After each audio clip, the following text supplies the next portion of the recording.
कर रहे हैं, जहां पर पूर्व राज परिवार के सदस्य और राणा सागा के वंशज लक्षराज सिंह मेवाड़ का गद्दी उत्सव सिटी पैलेस में पारंपरिक अनुष्ठानों के साथ पूरा हो गया। कुलगुरु डॉक्टर वागीश कुमार गोस्वामी ने मंत्रोच्चारण और शंखनाद के बीच लक्षराज सिंह मेवाड़ को गद्दी पर बैठाया।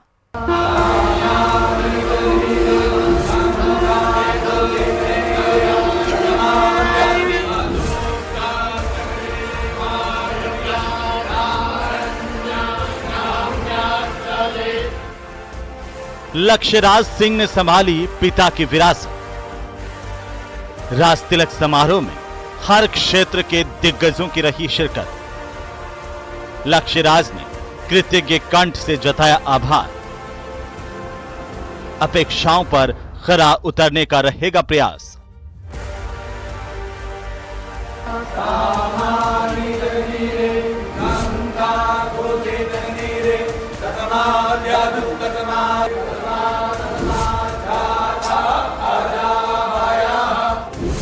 बुधवार को मेवाड़ एक बार फिर महाराणा प्रताप के वंशजों की ऐतिहासिक परंपरा का गवाह बना। कुलगुरु डॉक्टर वागीश कुमार गोस्वामी ने मंत्रोच्चार और शंखनाद के बीच लक्षराज सिंह मेवाड़ को गद्दी पर बिठाया।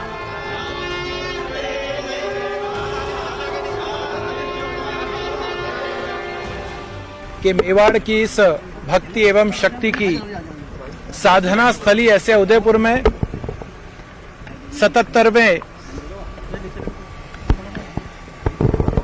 श्री जी मेवाड़ का आज गादी तिलक हुआ। बहुत ही हर्ष का विषय है कि इस परंपरा ने धर्म रक्षा के लिए अपने जीवन के प्रत्येक क्षण तक बहुत अद्भुत कार्य किया है। कुलगुरु का परिवार 350 सालों से इस प्रतिष्ठित अनुष्ठान का आयोजन करता आ रहा है। कहना गलत नहीं होगा कि इसी वजह से गद्दी महोत्सव को सांस्कृतिक और आध्यात्मिक प्रमाणिकता हासिल हुई है।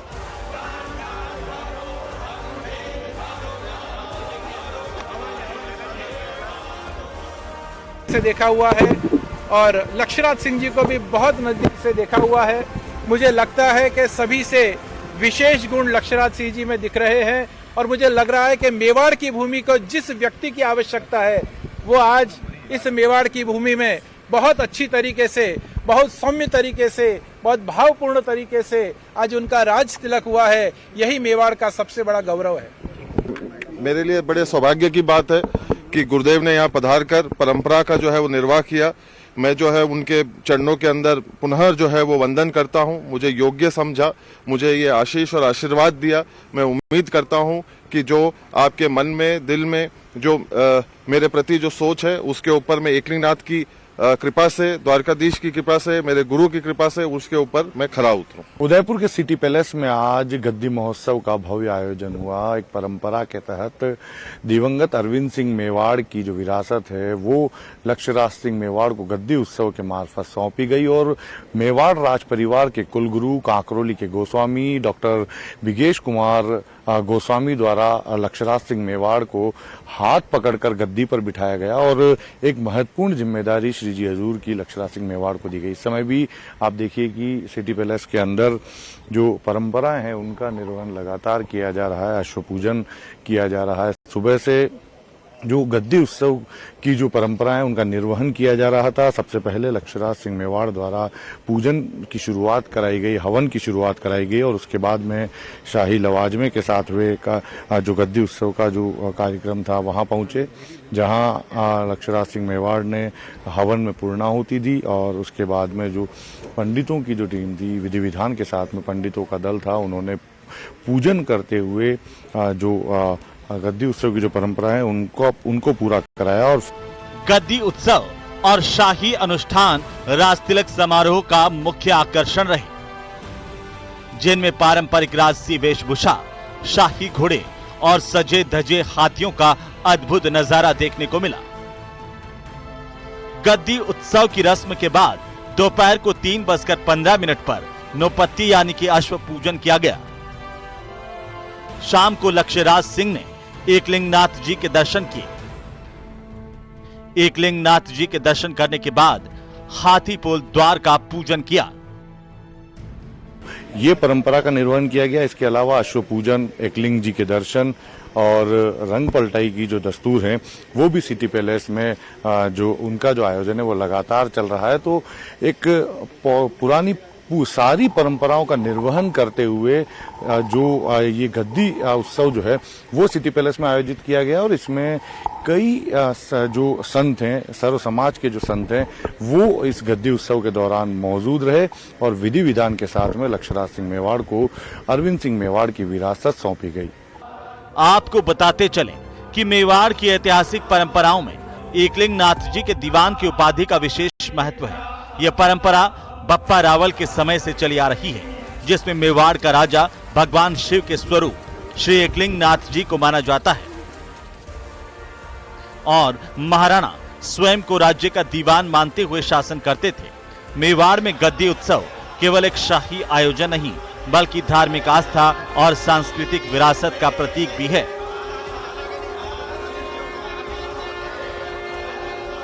न्यूज 18 राजस्थान के लिए उदयपुर से कपिल शेमाली की रिपोर्ट।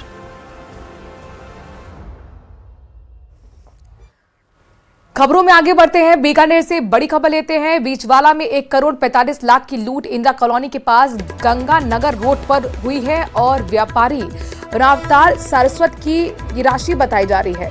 संपत और मुकेश बड़ी रकम लेकर जा रहे थे। पुलिस ने कार्रवाई नाकेबंदी के दौरान की, बदमाशों की तलाश शुरू की है। तो बड़ी खबर, ब्रेकिंग न्यूज बीकानेर से आपको बता रहे हैं। विक्रम हमारी संवाददाता इस खबर पर ज्यादा जानकारी के साथ जुड़ गए हैं।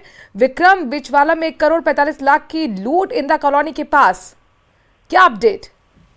जी देखिए, निश्चित रूप से एक ये बड़ी लूट की घटना सामने आई है जिसमें 1 करोड़ 45 लाख रुपए का अमाउंट बताया जा रहा है और ये एक व्यापारी है जिसके ये पैसे थे जो 2 लोग यहाँ से लेकर जा रहे थे और स्कूटी पर ये सवार थे। तभी जो दोनों लोग हैं उनका ये कहना है कि एक स्विफ्ट कार आई व्हाइट कलर की और उसमें से एक व्यक्ति ने आकर जो है इनकी से जो है वो पैसा छीन लिया है। फिलहाल जो पुलिस पूरे मामले की जांच में जुटी हुई है, जिले में नाकाबंदी करवाई गई है और एसपी खुद जो है कावेंद्र सागर वो बीचवाल थाने पर बैठे हैं और एसपी ने कहा है कि अभी हम ये पूरी जांच कर रहे हैं कि क्या किस तरह की ये घटना हुई है और जो भी दोषी है उसको पकड़ने के भी प्रयास किए जा रहे हैं। जी, कितने बदमाश थे, क्या इस बारे में कोई जानकारी मिल पाई है?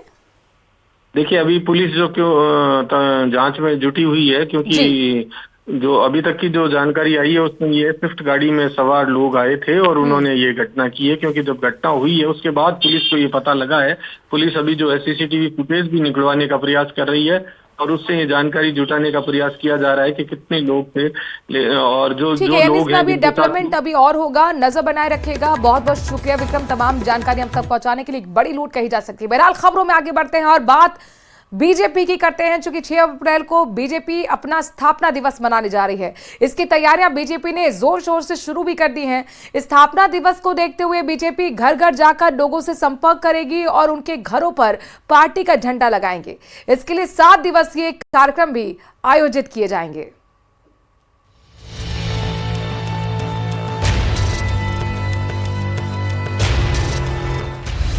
स्थापना दिवस की तैयारी में जुटी बीजेपी।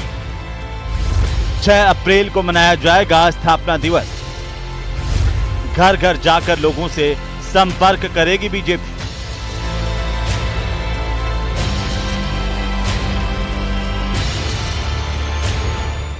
बीजेपी 6 अप्रैल को बड़े पैमाने पर पार्टी का स्थापना दिवस मनाने जा रही है, जिसकी तैयारियां भी तेज हो गई हैं। बूथ से लेकर जिला स्तर तक कार्यक्रम आयोजित किए जाएंगे। बूथ स्तर पर कार्यकर्ता सम्मेलन होंगे। निकाय और गांव में रैली निकाली जाएगी। झंडे लगाए जाएंगे। सक्रिय सदस्यों का मंडल विधानसभा वार सम्मेलन होगा। जिले में बड़ी बैठक आयोजित की जाएगी, जिसमें पुराने और नए पदाधिकारी, विधायक, सांसद, पूर्व विधायक और सांसद बुलाए जाएंगे। सार्वजनिक स्थान पर स्वच्छता अभियान चलाया जाएगा। लाभार्थी परिवारों से संपर्क किया जाएगा। मीसाबंदी कार सेवा में गए लोगों को सम्मानित किया जाएगा। राष्ट्रीय स्तर से बूथ स्तर तक के कार्यकर्ताओं के घरों पर झंडे लगाए जाएंगे। इस दौरान पूरा परिवार वहां मौजूद रहेगा। इसकी सेल्फी या फोटो लेकर सोशल मीडिया पर अपलोड की जाएगी। प्रदेश भर में जिलाध्यक्ष मंडल अध्यक्षों को जिम्मेदारी दी गई है कि वे अपने बूथ स्तर के कार्यकर्ताओं के साथ मिलकर नागरिकों को बीजेपी से जुड़ने में समर्थन और अपील करेंगे। बीजेपी प्रदेश अध्यक्ष मदन राठौड़ के मुताबिक कार्यकर्ता घर घर जाकर लोगों को बताएंगे कि बीजेपी दूसरी पार्टियों से कैसे अलग है। 6 अप्रैल इसको हम भारतीय जनता पार्टी का स्थापना दिवस मनाते हैं। इसको हम व्यापक रूप से मनाते हैं। सारे कार्यकर्ता मिलजुल करके और अपने अपने क्षेत्रों में भारतीय जनता पार्टी का झंडा लगाते हैं, लोगों को भारतीय जनता पार्टी के साथ में जोड़ने का काम करते हैं। हमारी पार्टी अन्य पार्टियों से भिन्न कैसे है ये बताने की कोशिश करते हैं। ये भारतीय जनता पार्टी की सोच है कि नेशन फर्स्ट है, राष्ट्र प्रथम है, दल बाद में है, उसके बाद में अंत में स्वयं है। तो ये एक बहुत बड़ी बात है। अन्य पार्टियों में पहले स्वयं है और उसके बाद बाकी सब कुछ है। 6 अप्रैल 1980 को भारतीय जनसंघ से अलग होकर बीजेपी की स्थापना हुई थी। बीजेपी के स्थापना दिन पर आयोजित होने वाले कार्यक्रमों के लिए संभाग प्रभारी तय किए गए हैं। 7 संभागों पर विधायक, पूर्व सांसद, पूर्व महापौर, पूर्व जिलाध्यक्षों को भाजपा के स्थापना दिवस के कार्यक्रमों की जिम्मेदारी दी गई। तो वहीं जयपुर समेत जिलों में संयोजक और सह संयोजक तय किए जा रहे हैं ताकि पार्टी कार्यक्रमों को व्यवस्थित रूप से अंजाम दिया जा सके।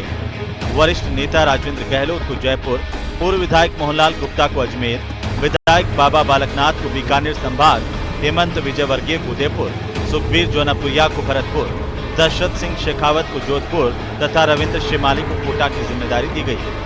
इसी तरह जयपुर में शहर भाजपा की ओर से लक्ष्मीकांत पारिक को संयोजक, राजेश तांबी और अनुभव शर्मा को सह संयोजक नियुक्त किया गया है। हम अपने प्रत्येक जिला अध्यक्ष को भी, प्रत्येक मंडल अध्यक्ष को और ये आग्रह करेंगे कि वो बूथ स्तर तक कार्यकर्ताओं को तैयार करें और बूथ समिति मिल करके और इलाके में जाकर के राष्ट्रभक्त नागरिकों से आह्वान करें कि आप भी हमारे साथ जुड़ें, इस पार्टी को समर्थन दें, इस पार्टी को ताकत दें, क्योंकि यही एकमात्र पार्टी ऐसी है जो देश को सशक्त बना सकती है, प्रत्येक नागरिक का जीवन स्तर ऊंचा उठा सकती है, सर्वांगीण विकास कर सकती है।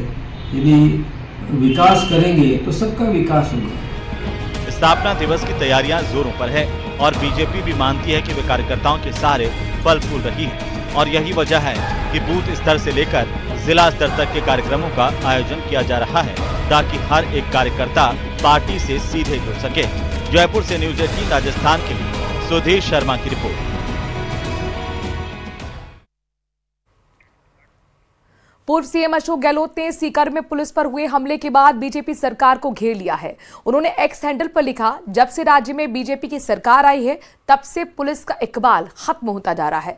कमजोर सरकार और राजनीतिक संरक्षण के कारण बदमाशों के हौसले बुलंद हैं और पुलिस के साथ मारपीट की घटनाएं बढ़ती जा रही हैं। सरकार की स्थिति ये है कि 1 जनवरी को प्रमोशन होने के बाद 3 महीने बीत जाने के बावजूद एक डीजी, एक एडीजी, 3 आईजी और 10 डीआईजी अभी भी पहले वाली जूनियर पोस्ट पर ही काम कर रहे हैं। सरकार इन्हें नई नियुक्ति तक नहीं दे पा रही है। और अब बात कांग्रेस की करते हैं। दरअसल कांग्रेस हाईकमान ने संगठन को मजबूत करने के लिए जिला अध्यक्षों को ज्यादा सशक्त बनाने की योजना पर काम शुरू कर दिया है। इस दिशा में कई अहम फैसले ले जा सकते हैं, जिनमें सबसे महत्वपूर्ण कदम जिला अध्यक्षों को टिकट वितरण प्रक्रिया में रायशुमारी के लिए केंद्रीय चुनाव समिति यानी कि सीईसी की बैठक में शामिल करना है। इसके अलावा जिला कार्यालयों और पार्टी गतिविधियों के संचालन के लिए उन्हें आर्थिक मदद देने पर भी विचार किया जा रहा है। मैं भी जाऊंगा, मेरे प्रभारी रहेंगे और हमारे जो 40 जिला अध्यक्ष हैं वो सारे के सारे जाएंगे। एक अजमेर में हमारे निवर्तमान में हैं, वो दोनों जाएंगे और बाड़मेर में एक वर्किंग प्रेसिडेंट जो है वो जाएगा। तो सभी जगह के जिला अध्यक्ष जाएंगे और 2-3-4 स्टेट के खड़गे साहब ने और राहुल जी उनसे चर्चा करेंगे और कैसे उन्होंने रोड मैप तैयार किया है एआईसीसी ने, पार्टी आला कमान ने, कि इनको और ज़्यादा मजबूत कैसे बनाया जा सके। इस संबंध में चर्चा करके जो भी निर्णय वो लेंगे उसके मुताबिक कांग्रेस पार्टी आगे चल करके संगठन में काम करेगी। कल नवरात्र का 5वां दिन है। कल मां दुर्गा के 5वें स्वरूप स्कंद माता की पूजा अर्चना की जाती है। स्कंद माता की पूजा करने से नकारात्मक शक्तियों का नाश होता है। स्कंद माता अपने भक्तों के सभी काम बना देती है। आइए जानते हैं नवरात्र के 5वें दिन कैसे करें पूजा। अगर हम बात कर ले तो उसमें माता के किन स्वरूपों की पूजा अर्चना की जाती है और कैसे? तो जो पंचमी तिथि है माँ स्कंद माता की है, जहाँ पे हम कार्तिक जी को उनको अपने गोद में लेकर देख रहे हैं। तो अब शिव आ चुके हैं, तो अब संतान उत्पन्न हो रही है। तो माँ स्कंद माता हर तरह की संतान की देवी है। जो प्रकृति जो उपज रही है, जितने भी कंद मूल है उनकी देवी भी है, और पुत्र संतान प्राप्ति की देवी भी है। तो जो लोग अपने जीवन में कृषि से जुड़े हुए लोग हैं या फिर जो संतान चाहते हैं अपने जीवन में, वो उनको स्कंद माता की पूजा जरूर करनी चाहिए। तो माँ स्कंद माता हमारे जीवन में जो चीज़ें हम पाना चाहते हैं उसको फलीभूत करने आती हैं, उसका बीज अंकुरित करने आती हैं।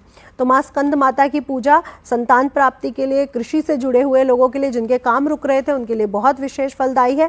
आपको माँ स्कंद माता को प्रसन्न करने के लिए ओम स्कंद देव्य नमः का अगर आप जाप करते हैं, कार्तिकेय जी की पूजा करते हैं इस दिन, तो आपको विशेष फलों की प्राप्ति कही गई है, क्योंकि माँ स्कंद माता को कार्तिकेय जी की माता कहा गया। बिल्कुल। तो उनकी पूजा जरूर करिए।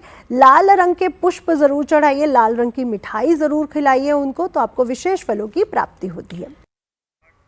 के सामने पहाड़ी में आग लग गई है। सूचना मिलने पर वन विभाग ने तत्परता दिखाई है। वन कर्मचारियों को आग बुझाने में दिक्कत हो रही है और आग से करीब 150 हेक्टेयर वन क्षेत्र प्रभावित हुआ है। आग से सूखे पत्ते, झाड़, बांस व कुछ वनस्पति का नुकसान भी हुआ है। बड़ी खबर आपको अलवर से बता रहे हैं। तस्वीरें सामने आई है जो कि आपको दिखा रहे हैं। आप देखिए कि कैसे यहाँ पर वन कर्मी पहुंचे हैं। आग बुझाने की कोशिश की जा रही है, लेकिन उसमें भी काफी दिक्कतों का सामना करना पड़ रहा है। समाजवादी पार्टी के सांसद रामजीलाल सुमन के द्वारा राणा सांगा को लेकर के की गई टिप्पणी की निंदा की है। उन्होंने कहा कि राणा सांगा के लिए इस तरह की अलग अलग टिप्पणी करना दुर्भाग्यपूर्ण है और इसका मुंह तोड़ जवाब दिया जाएगा। खुद की राजनीति को चमकाने के लिए जो ये ऊंची बयानबाजी है, मैं कड़े शब्दों में निंदा करता हूं। साथ ही साथ सर्व समाज जवाब देने के लिए तैयार है। आने वाले समय में मुंह तोड़ जवाब भी मिलेगा और मैं तो यही चाहूंगा कि भविष्य में भी किसी भी महापुरुष के बारे में ऐसी बयानबाजी ना। और इसी बीच अलवर से बड़ी खबर सामने आ रही है। गैस की अवैध रिफिलिंग को लेकर के कार्रवाई की गई है। रसद विभाग की टीम ने 87 गैस सिलेंडर जब्त किए हैं। कमर्शियल पर्पज के लिए इस्तेमाल की जा रही थी ये LPG gas cylinder, gas refilling motor और नली जब्त की गई है। ऑटो पार्ट्स की दुकान में हो रहा था घरेलू गैस का व्यावसायिक उपयोग। तो बड़ी खबर इस वक्त की आपको बता रहे हैं, जहां पर अलवर से ये जानकारी निकल करके सामने आ रही है। गैस की अवैध रिफिलिंग को लेकर के बड़ी कार्रवाई देखने को मिली है। रसद विभाग की टीम ने 87 गैस सिलेंडर जब्त किए हैं। कमर्शियल पर्पज के लिए ये एलपीजी गैस इस्तेमाल की जा रही थी। Gas cylinder, gas refilling motor और नली जब्त की गई है। केंद्र सरकार ने संसद में वक्फ बोर्ड संशोधन बिल पेश कर दिया, लेकिन प्रतापगढ़ से हैरान करने वाला मामला सामने आया है। आरोप है कि वक्फ बोर्ड ने मिलीभगत कर करोड़ों रुपए की बेशकीमती जमीन अपने नाम करवा ली। मामले का खुलासा होने के बाद लोग आक्रोशित हो गए हैं। गुस्साए लोगों ने नारेबाजी की और कलेक्टर को ज्ञापन सौंपा है।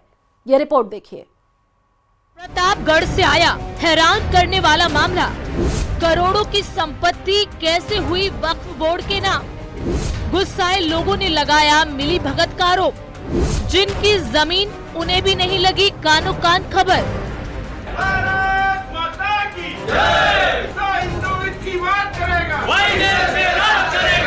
प्रतापगढ़ में लोगों का विरोध उस फैसले के खिलाफ है जिसमें 2023 में करोड़ों रुपए की जमीन वक्फ के नाम हो गई।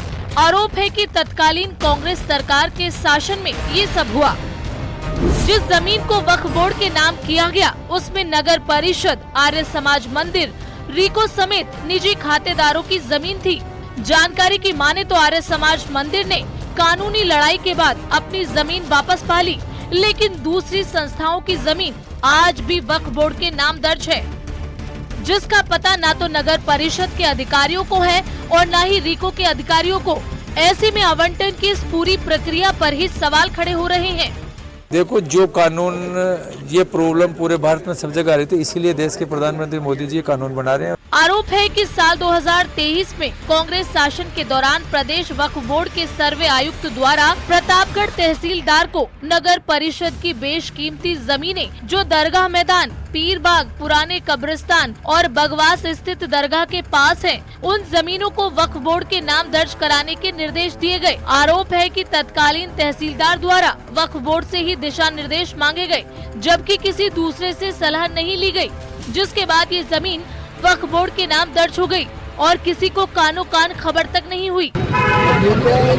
अलॉटमेंट हुआ है 25 जनवरी 2023 और इस बारे में जो भी तकनीकी दृष्टि से इसकी पूरी जांच कराई, अगर इसमें कुछ गलत हुआ है तो ईदगाह के अलावा भी 17 जमीनें, आर्य मंदिर और कई और जमीनें जो 17 जमीन शहर के अंदर जांच कराएंगे। 2 साल बाद मामले के उजागर होने पर हिंदू समाज में आक्रोश फैल गया। मिनी सचिवालय पर प्रदर्शन कर कलेक्टर के नाम ज्ञापन सौंपा गया, जिसमें कई मांगे रखी गई, जैसे जिले में जितनी भी जमीन वक्फ बोर्ड के नाम की गई है उनको रद्द कर वापस उन्हीं संस्थाओं को दिया जाए जिनकी वो हैं। दूसरी तरफ नगर परिषद आयुक्त ललित सिंह ने भरोसा दिया है कि वो इस मामले में जानकारी हासिल करेंगे कि कैसे ये जमीन वक्फ बोर्ड के नाम दर्ज की गई, साथ ही सर्वे कराने की बात भी कही। वक्फ बोर्ड की संपत्तियों के बारे में नगर परिषद में कोई रिकॉर्ड प्राप्त नहीं है और इसके किस आदेश के तहत इनको वक्फ बोर्ड के अधीन किया गया है या इसके बारे में अभी वर्तमान में हमारे पास ऐसा कोई रिकॉर्ड नहीं है और राजस्व रिकॉर्ड के तहत इनको वक्फ बोर्ड के अधीन किया गया है, तो इसके बारे में अभी वर्तमान में जानकारी प्राप्त करके आपको इसमें बारे में अवगत कराएगा। अवैध कब्जों पर रोकथाम के लिए ही सरकार वक्फ संशोधन बिल लाई है, जिससे वक्फ बोर्ड में मिलीभगत कर जमीन कब्जाने के धंधे पर रोक लगाई जा सके। प्रतापगढ़ से न्यूज 18 राजस्थान के लिए चंचल कुमार सनाडे की रिपोर्ट। और जयपुर से खबर है, बीजेपी अल्पसंख्यक मोर्चा प्रदेश अध्यक्ष का बयान सामने आया है। हामिद मेवाती ने जताया पीएम मोदी का आभार।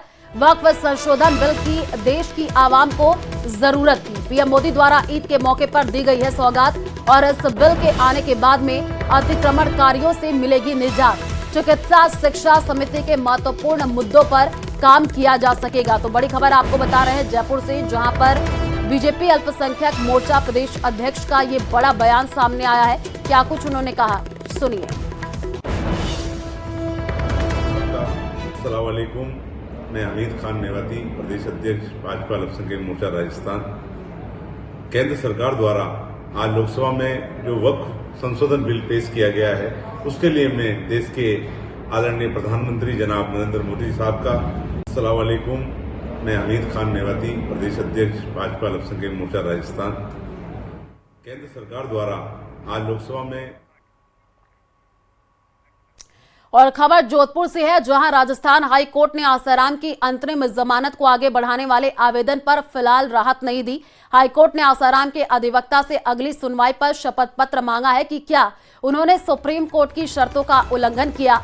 आसाराम की ओर से अंतरिम जमानत बढ़ाने के आवेदन पर पीड़िता के अधिवक्ता पीसी सोलंकी की ओर से आपत्ति जताते हुए कहा कि अंतरिम जमानत के दौरान आसाराम की ओर से मीडिया में प्रवचन करने की जो खबरें प्रकाशित और प्रसारित हुई हैं, तो निश्चित रूप से सुप्रीम कोर्ट की ओर से अंतरिम जमानत के लिए दिए गए आदेश और शर्तों का उल्लंघन है। ऐसे में अंतरिम जमानत को आगे नहीं बढ़ाया जाए।